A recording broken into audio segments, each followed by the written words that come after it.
Hello, my name is Philip Eklund. I'm a game designer, also a rocket engineer or ex-rocket engineer, but I want to talk today about a little story of how I got to where I am, how I became a game designer, what sort of pitfalls a nerd like me might face in becoming a professional, and well, just a little bit of story about my life.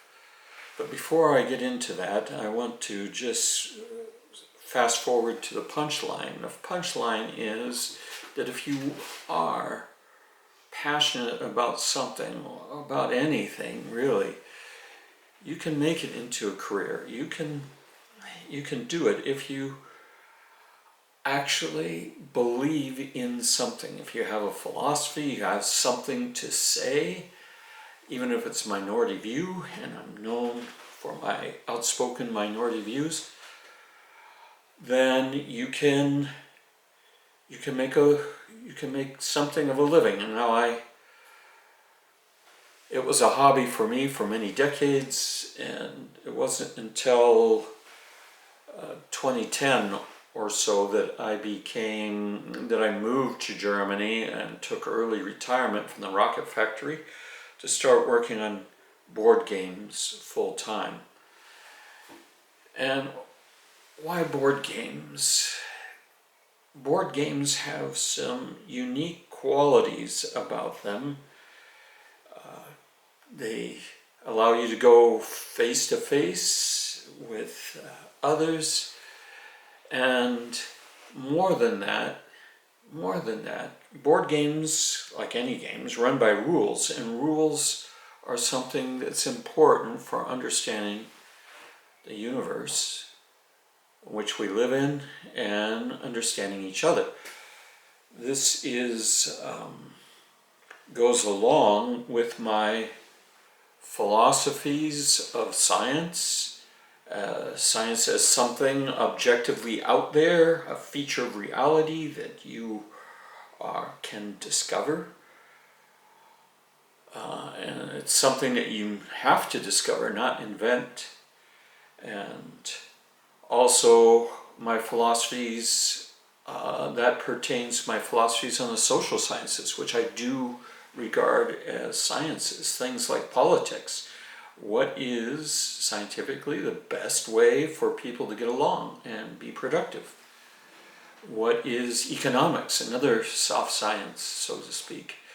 I consider it a hard science, the science of how the creation of human values, how to attain them, how to survive economically with limited resources. And also history, another science. History is the story of how people have come to be the way they are, and what has succeeded and what has not succeeded. And therefore you can learn an awful lot about history, science, biology. And this has been my philosophy in creation of board games, trying to discover the world through rules that I can share with others. I also wanted to mention, before I get into my own history, that I've had somewhat confrontations with those hate groups, deplatforming groups, deportation groups that will irrationally attack people who believe in freedom just because of their own hatred of freedom that they don't want to express out loud, so they just use slurs and attacks in general. And I've had to face this through my career too. So you certainly have to be prepared for the courage to face opposition. If you have something to say, you want to be able to say it and defend it if necessary. So I got started at a young age. of 19, probably about 68 or so is when I first designed my own game from scratch. So I was in the 8th grade at the time. Before that, I'd played a lot of board games with my brothers and with friends, and I was always unsatisfied. I wanted more. I wanted more simulation. I wanted more relation with reality, so I was always altering the games, Milton Bradley games and the others that I had. I would alter the rules, and I would come up with something I felt was better and play with my friends in this way. So in about 1968, 1969, about the time of the moon landing, I came out with a space game called Star Trek, based upon the TV series popular at the time. There's nothing remarkable about this first effort. I made it myself, I painted it myself, I made about 10 copies, distributed to my kids. But there was something about the map, about the spaces on the map in space, that would later become the notorious famed subway map that you may know of in High Frontier. High Frontier, my best known product, that's the 4th edition. I'm speaking to you here from Ion Games, by the way, where I work full-time on commission as a game designer. And I will keep doing this because I love it until I'm no longer capable of anything. After Star Trek, there was high school, in which I was introduced by friends to Avalon Hill games, hexes, war games, lots of little counters with numbers on them.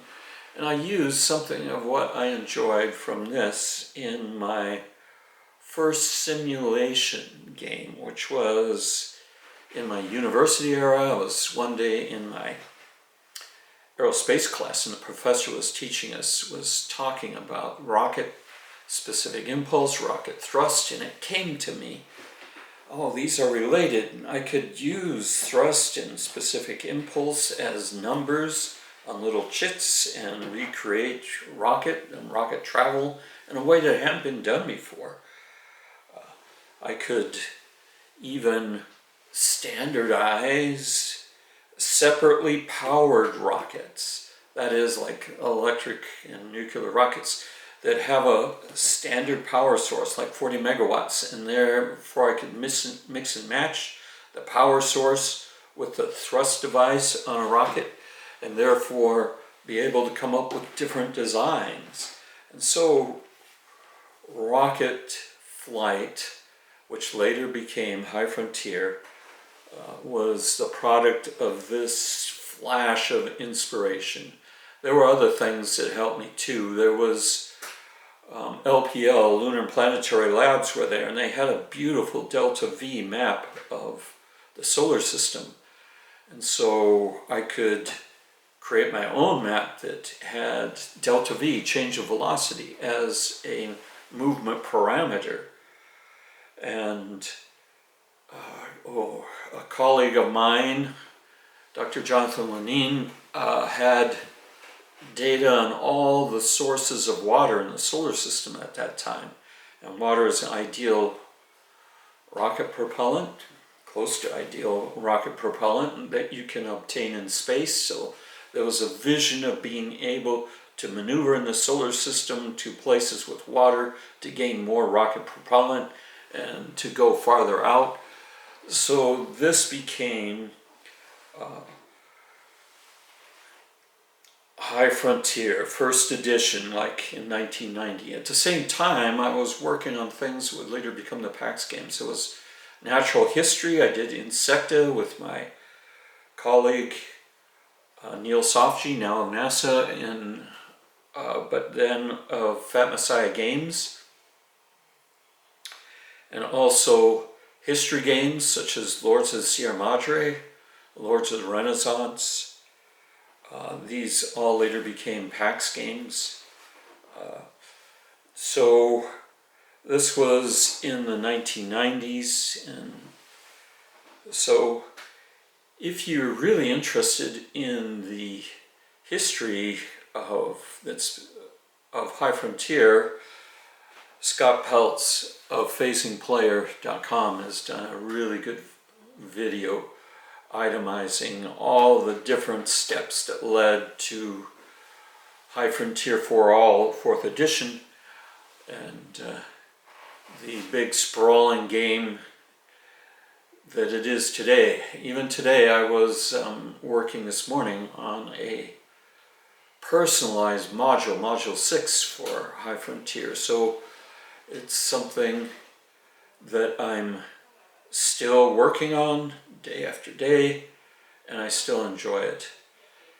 There's also other games in the High Frontier universe. Interstellar, I just submitted Arrival, which is a game about how colonists arrive at an exoplanet, an alien planet, and what sort of political, social, environmental, bioforming, terraforming challenge they would appeal. I poured my heart and soul into Arrival, and I'm just now starting with Paul Garecki of Poland, a game that goes even farther out called Galactica, about exploration of the galaxy.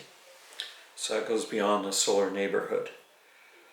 So I took early retirement, as I mentioned earlier, to go to Germany, which is sort of the board gaming capital of the world. I go to Essen every year, the Spielmesse Essen in Germany, and I have a lot of fun doing this, but it hasn't been easy. I had to go through many years of relative obscurity and change of plans when the board game changed from Ameritrash to European Euro-style games. I had to transition along with it because this was in advance in the ability to enjoy games. And I hope that what I've said is a little bit inspirational to those who are also interested in following their passions and becoming a professional or even amateur. Thank you for listening.